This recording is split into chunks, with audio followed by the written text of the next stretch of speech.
It started on a cold Friday evening, the kind that makes city lights look sharper than usual.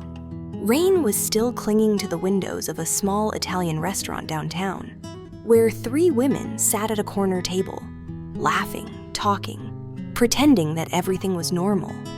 But beneath their laughter, something had started to rot.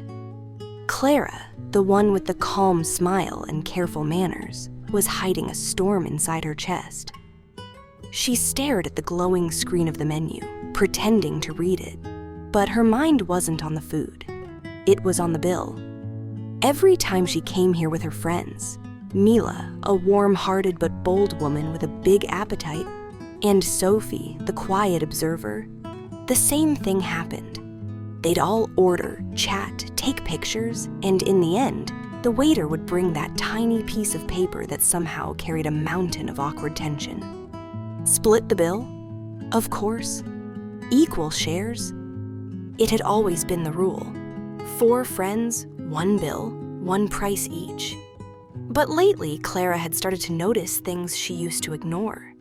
Mila's extra appetizer, Sophie's second glass of wine, and Clara's own simple order. Always smaller, always cheaper. She'd smile, nod, and pay her part anyway, trying not to care. But after months of doing this, something inside her snapped. That night, as Mila lifted her fork, joking about how life's too short not to get dessert, Clara's smile didn't reach her eyes. Her card sat heavy in her wallet. Prices had gone up everywhere. Rent was squeezing her, and she was tired. Tired of pretending that splitting evenly was fair. Still, she said nothing. Because what could she say? How do you tell your friends that their appetite makes you feel cheated? Later that night, when she got home, she opened her laptop and typed a question into a forum called Real Talk. Her fingers trembled slightly as she wrote, "Would I be a bad friend if I stopped splitting restaurant bills equally with my friends who always order more than me?" She hesitated before posting it, rereading her words. She didn't mention names, but she did say something like, "2 of them are a bit larger and usually order more food than me." She didn't mean it cruelly. She thought she was just being honest. But honesty, especially online, can be a dangerous thing. Within minutes, the replies started flooding in. Some agreed with her. Others didn't just disagree. They attacked. "Why are you fat-shaming your friends? You sound jealous. Maybe you should eat a little more and stop judging others." Clara's heart sank as she scrolled. She hadn't expected kindness, but she hadn't expected this wave of hate either. Every word felt like a slap. She closed her laptop and stared at her reflection in the dark window. Rain still whispered against the glass. How did she end up here, painted as the villain in her own story? For a moment, she wondered if maybe they were right. Maybe she was being shallow.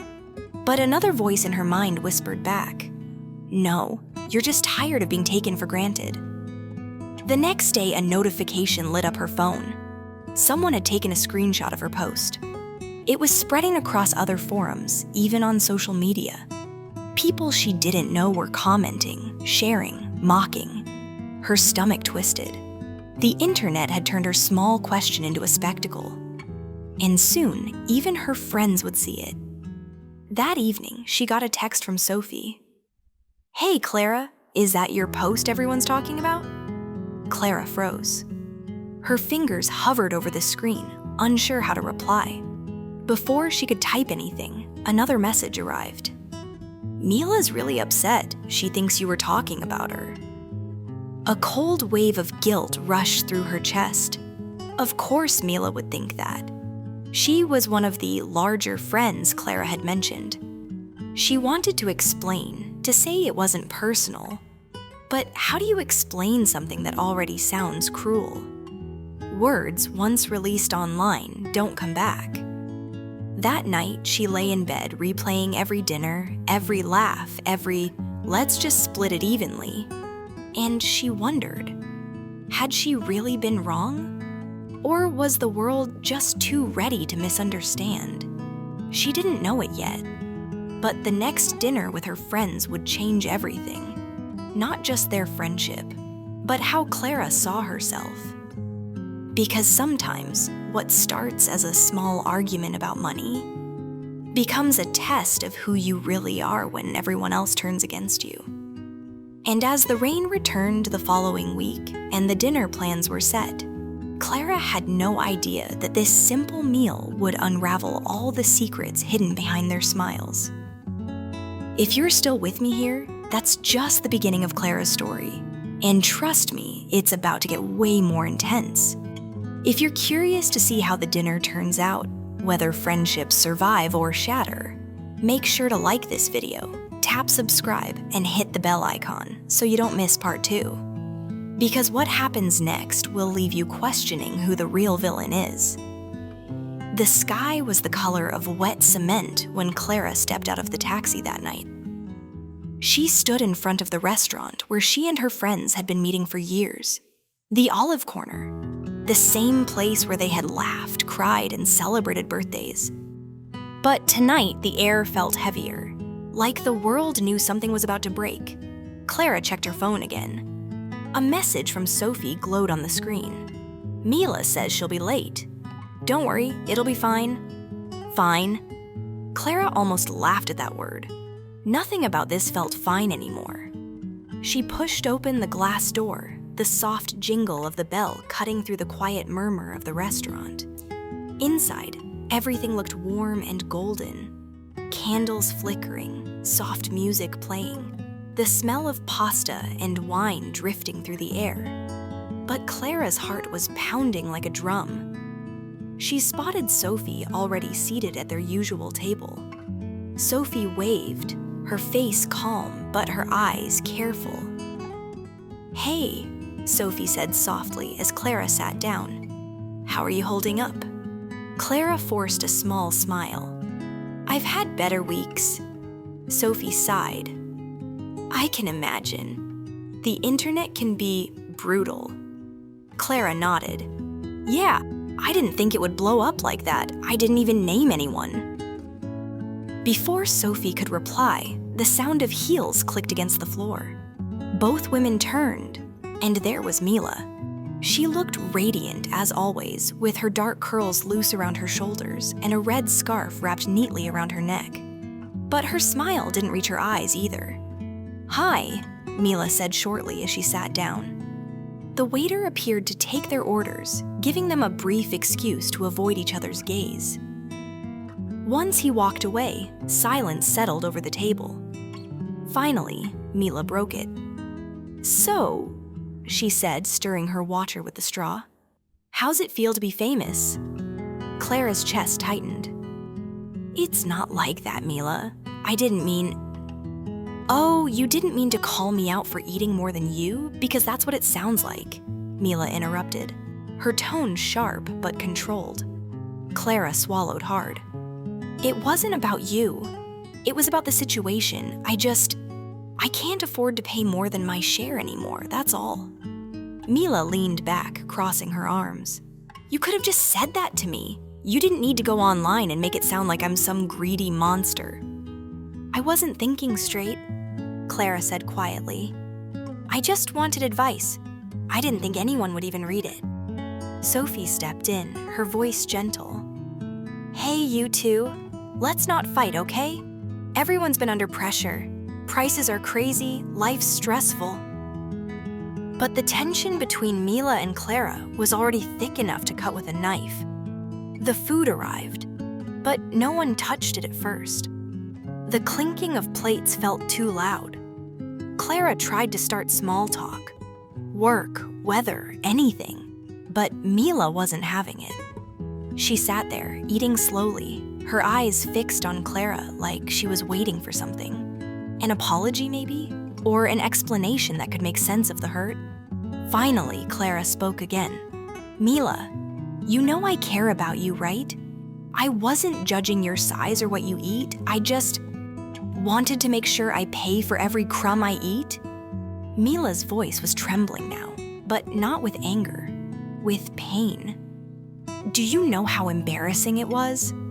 My cousin sent me a screenshot of your post. People I don't even know are calling me names because of you." Clara's stomach dropped. She hadn't realized how far the ripples had spread. "I'm so sorry," she whispered. "I really am. I never meant for it to hurt you." Mila stared at her for a long moment. Then she said softly, "It's not just about the post, Clara. It's about how you see me. You think I don't notice the way you look at my plate? You've been judging me for months." Clara felt tears sting her eyes. "That's not true," she said. But even as she spoke, she knew part of it was true. She had judged. Quietly, silently, without meaning to, but she had. The table went silent again. Only the soft sound of forks and glasses filled the space. When the bill finally came, Sophie reached for it out of habit. "Should we just—" "No," Clara interrupted. She took a deep breath. "I think we should each pay for what we ordered tonight." Mila's eyebrows lifted, but she didn't argue. Instead, she simply said, "Fine," and handed her card to the waiter. The transaction felt colder than the rain outside. No jokes, no laughter, just the quiet tapping of numbers into a payment machine. When it was over, Mila stood up first. "Well," she said, wrapping her scarf around her neck, "I hope you got what you wanted." Clara wanted to reach out, to stop her, to say something that would undo everything. But words failed her. Mila walked out into the night without looking back. Sophie stayed a moment longer. She looked at Clara with tired eyes. "She'll forgive you someday," she said softly, "but it might take time." Then she too left, leaving Clara alone at the table. The restaurant had emptied out. The candle flickered one last time before burning down to its end. Clara sat there, her untouched plate growing cold. She'd gotten what she wanted, to pay her fair share. But somehow, it felt like she'd lost so much more. Later, as she walked home through the rain, she replayed Mila's words in her mind. "You've been judging me for months." Was that true? Had she really turned something as small as a dinner bill into a symbol of resentment? She thought about all the little things she'd ignored. The compliments Mila had given her. The times she'd offered to pay when Clara was short. The way she always tried to make everyone laugh. Now, all of that seemed distant, covered by the shadow of one thoughtless post. Back in her apartment, Clara made tea and sat by the window, watching the city lights blur through raindrops.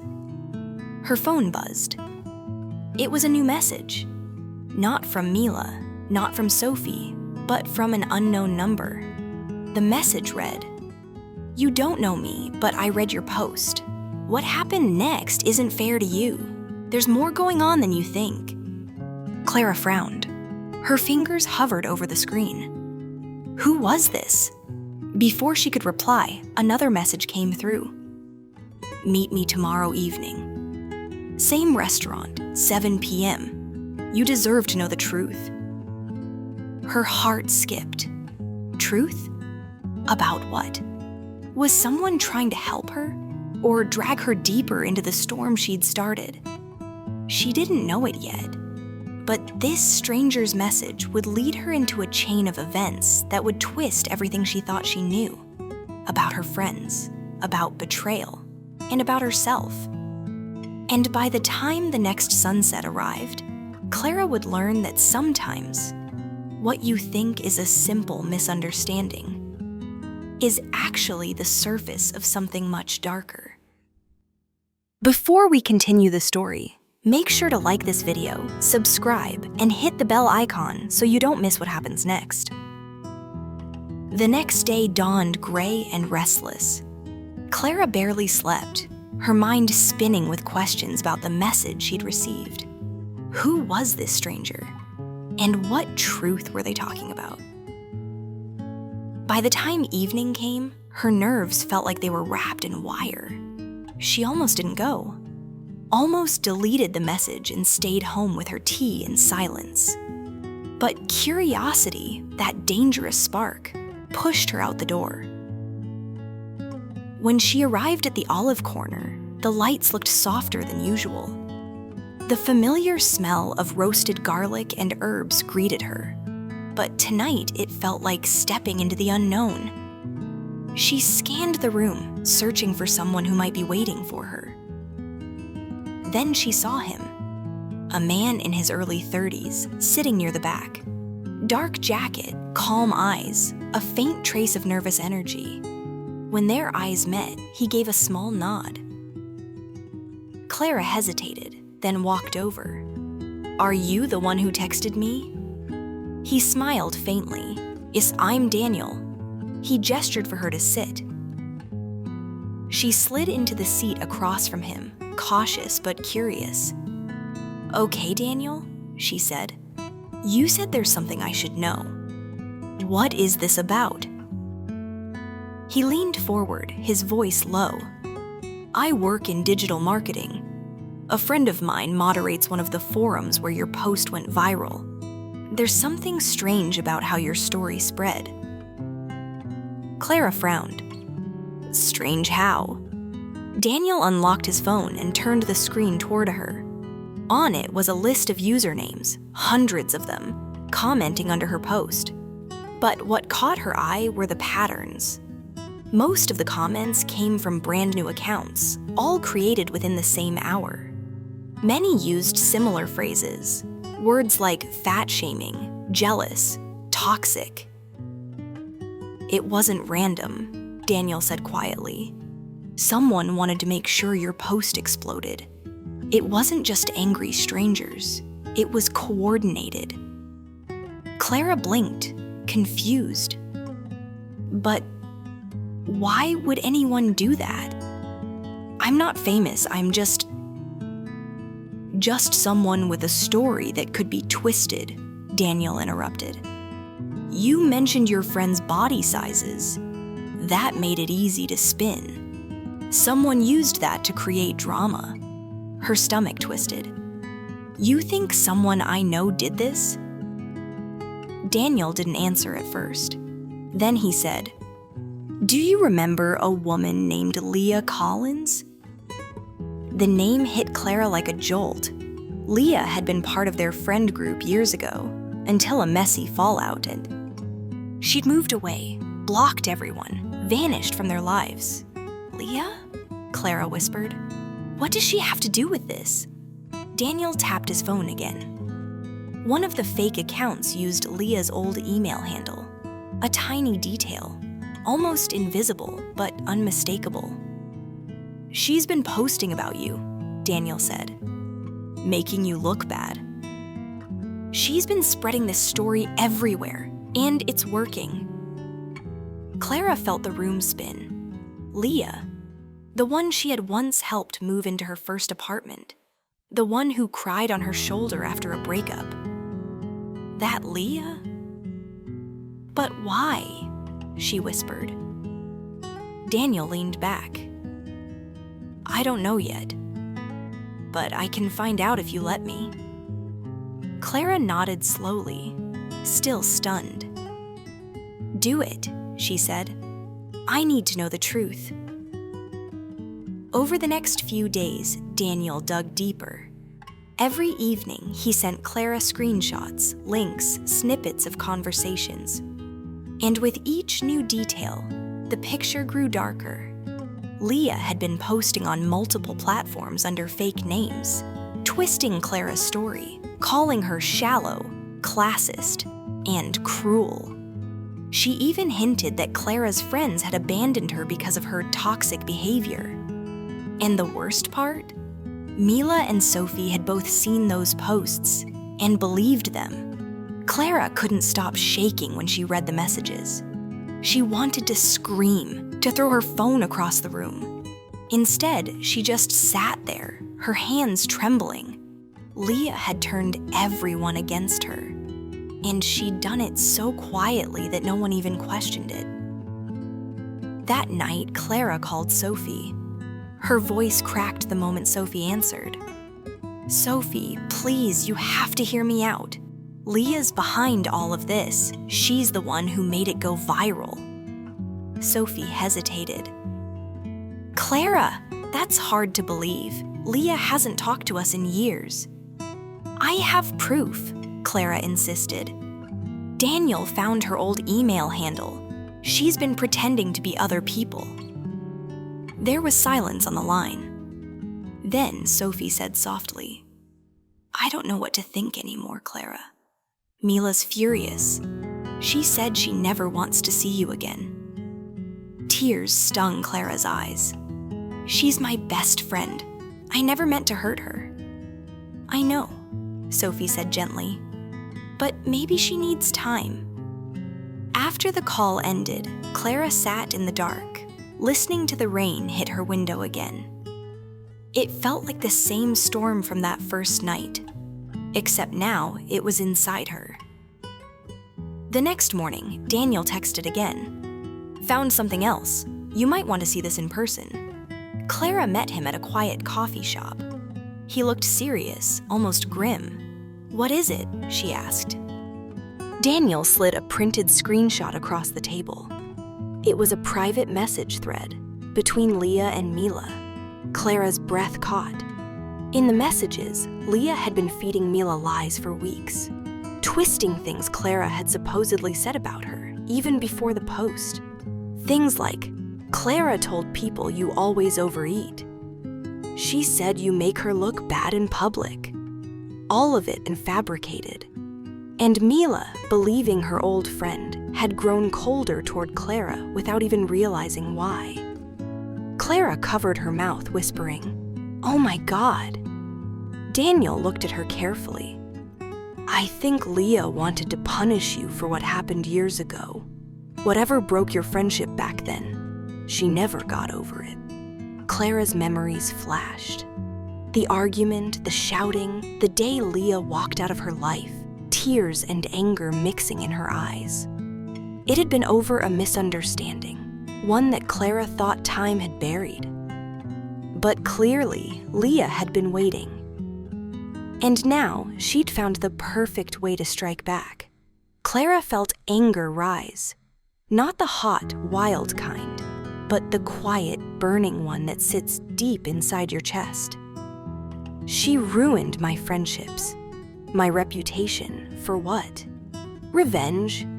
Daniel nodded slowly. I'm sorry, Clara, but it's not over yet. She's planning to release something else. A video. Clara's heart dropped. What kind of video?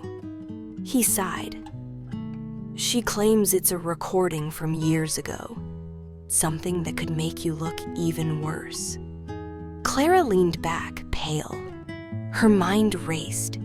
What recording? She didn't remember any video. But she knew one thing for sure. If Leah posted it, her life would fall apart completely. As she sat there, clutching the table to keep her hands from shaking, Clara realized something she hadn't before. Running, hiding, explaining. None of it would help anymore. She had to fight back. And that's when she looked up at Daniel and said quietly but firmly, "Find her. I want to face her myself." Daniel nodded. Are you sure? Clara's voice didn't waver. Yes, it's time to end this. Outside, thunder rolled across the sky, low and distant, like a warning. But Clara didn't care. For the first time in weeks, she felt something new, resolve. She was done being the victim. And she was ready to uncover every secret that had been buried. If you've been hooked so far, trust me, the storm is only beginning. In this part, Clara finally comes face to face with the person who destroyed her life, and the truth will be darker than you think. So don't forget to like this video, hit subscribe, and ring the bell icon, because you won't want to miss what happens next. The night Clara decided to confront Leah, the city felt alive in a different way. Rain poured again, heavy, relentless, like the sky itself was trying to wash away the lies that had piled up around her. She stood outside an old brick cafe on the edge of downtown, gripping her umbrella tightly. Daniel was beside her, his coat soaked from the rain. "You sure you want to do this?" he asked quietly. Clara nodded. "If I don't face her now, she'll keep controlling the story. It has to end tonight." Inside, the cafe was dimly lit, half empty, the smell of coffee thick in the air. And there she was, Leah, sitting near the back, scrolling through her phone like she didn't have a care in the world. Her hair was shorter now, sharper. Her eyes, once warm and full of laughter, looked colder, like glass. When Leah looked up and saw Clara, her expression didn't change much. A faint, almost mocking smile touched her lips. "Well, well," she said. "If it isn't the internet's favorite villain?" Clara took a deep breath and walked over. "Why, Leah?" she said softly. "Why are you doing this to me?" Leah leaned back in her chair, arms crossed. "Doing this to you? Don't act innocent, Clara. You destroyed my reputation years ago. You told everyone I was unstable, remember?" "That's not what happened." Clara's voice cracked slightly. "I tried to defend you, but you disappeared before I could explain." Leah's laugh was bitter. "Explain? You think an explanation fixes years of humiliation? I lost everything. Friends, work, respect. You just kept living your perfect little life." Clara shook her head. "That's not true. You pushed everyone away, Leah. You made choices that had nothing to do with me." Leah's smile faded. "You still don't get it. I trusted you, Clara. You were like a sister to me, and then you turned your back the moment things got hard." Clara's chest tightened. "I didn't turn my back. You stopped answering my calls. You blocked me. I begged you to talk to me." Leah looked down for a moment. A flicker of something human crossed her face, then vanished. Daniel stepped forward. "Leah, we know you created fake accounts to attack Clara. We traced them back to your old email." Leah's eyes darted to him, her tone sharp.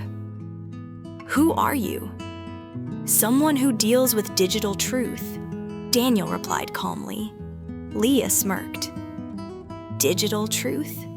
Please, everyone believes what they want to believe. I just helped the internet see the real Clara. Selfish, judgmental, fake." Clara's fists clenched.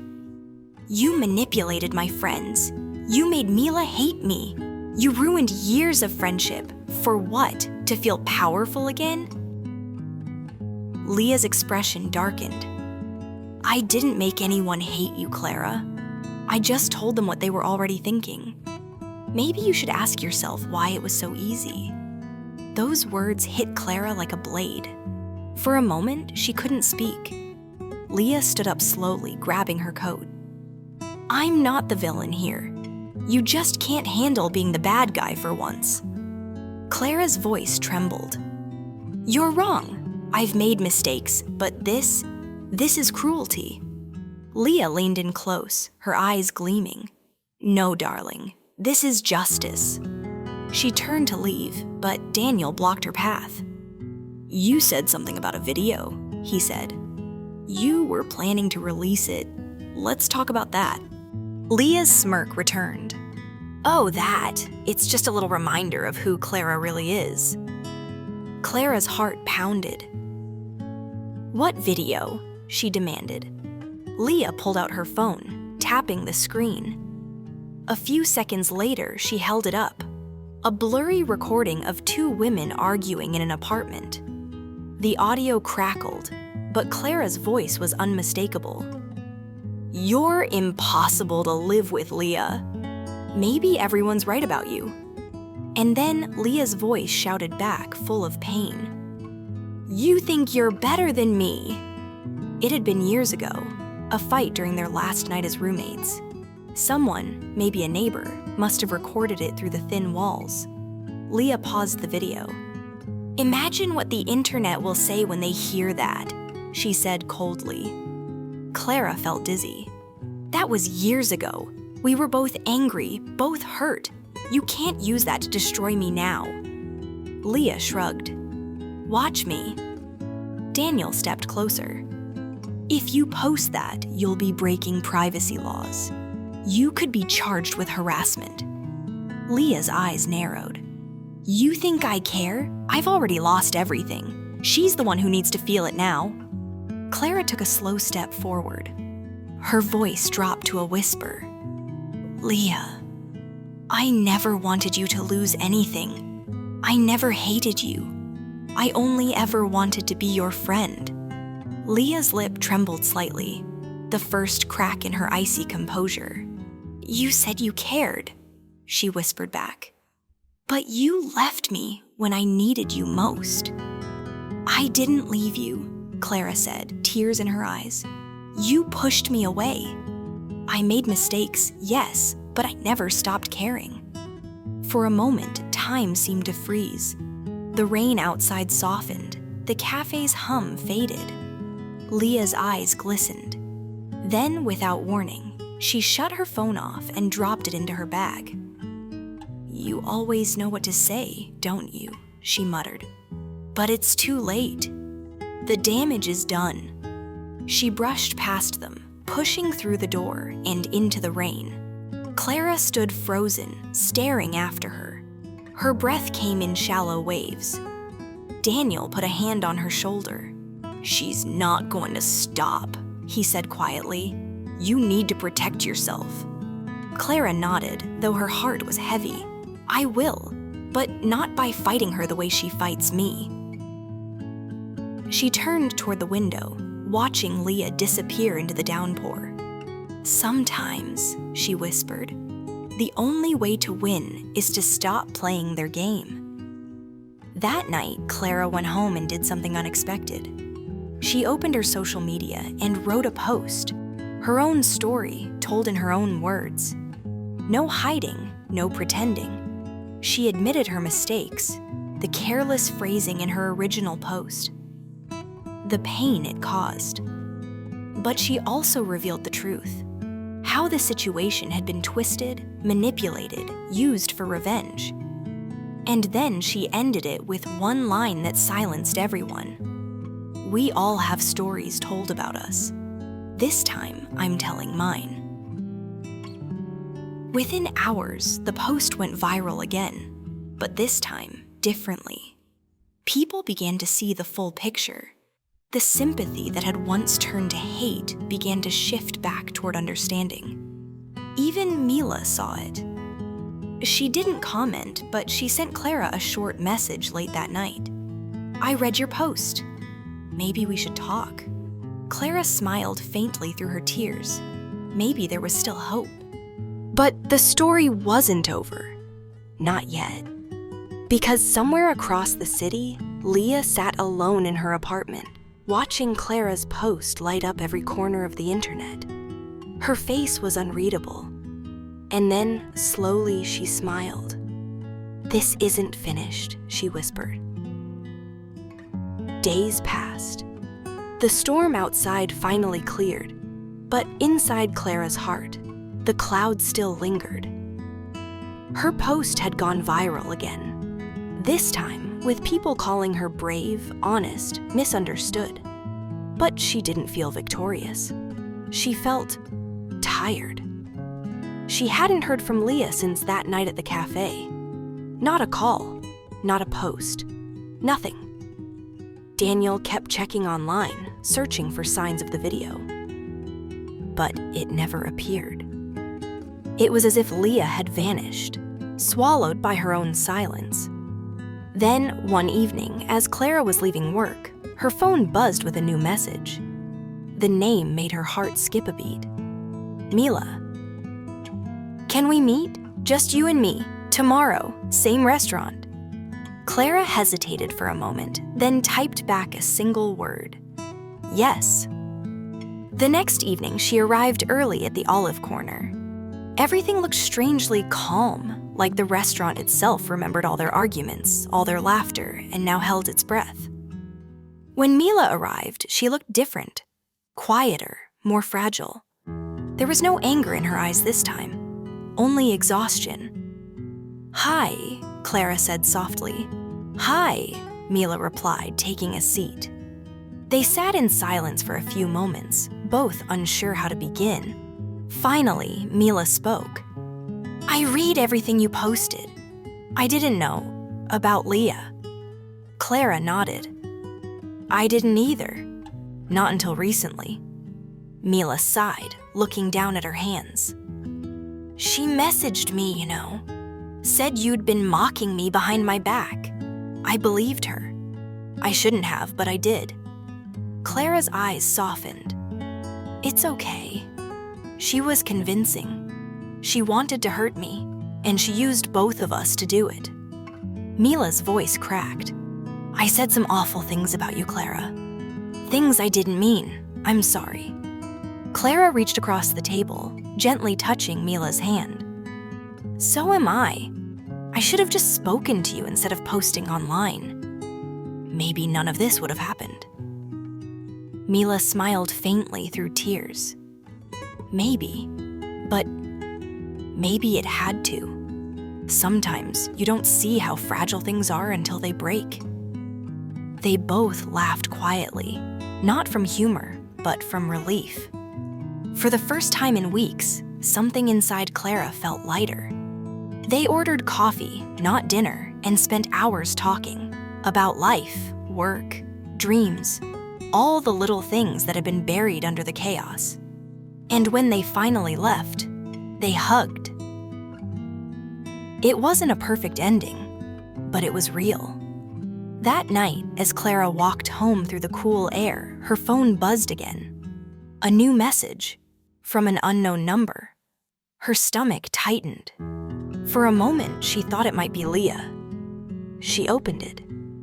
It was a link to a video. Her breath caught. She clicked.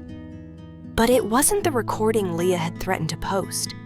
It was a video of Leah herself, sitting in front of a dimly lit desk, speaking directly to the camera. "If you're watching this," Leah began, her voice tired but calm, "then maybe it's time I told the truth. I was the one who spread Clara's story. I twisted her words, made her look like someone she wasn't. I told myself it was justice, but it was just jealousy. She didn't ruin my life, I did. I was angry, broken, and I wanted her to feel my pain. But she didn't deserve it." Clara's eyes filled with tears. Leah looked older in the video, her face lined with regret. "I don't expect forgiveness," Leah said. "But maybe this is how I start forgiving myself." The video ended. Just a few minutes long, but it felt like a lifetime. Clara sat there in silence, staring at the screen. For the first time, she didn't feel angry, just sad. Sad for Leah. Sad for all the pain that pride and misunderstanding had caused. She sent one short message back to the number. "Thank you." No reply ever came, but that was okay. A few months passed. The noise online faded, replaced by new stories, new dramas. Clara and Mila rebuilt their friendship slowly, with honesty this time. Sophie joined them again, and though things were never exactly as before, they were real. Clara still went out for dinner with her friends, but now everyone paid for their own meals and nobody minded. Sometimes she'd even joke, "I'll cover dessert, but only if someone else covers the tears later." And they'd all laugh. Because that's what friends do.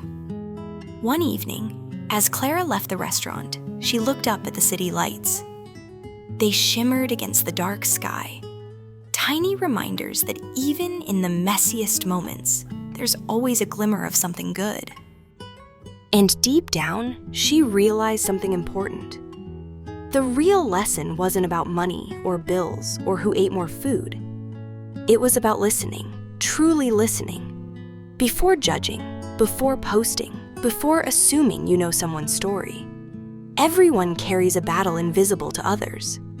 And sometimes all it takes to stop the storm is a single act of understanding. Clara smiled to herself, took a deep breath, and walked into the night, finally free. If you followed Clara's journey from start to finish, thank you. This story reminds us that words, once spoken or posted, have power. They can break people or heal them. So before you go, take a second to like this video, tap subscribe, and hit that bell icon. Because here, we share stories that make you feel, think, and believe again. And remember, sometimes forgiveness isn't weakness. It's the bravest thing you can do.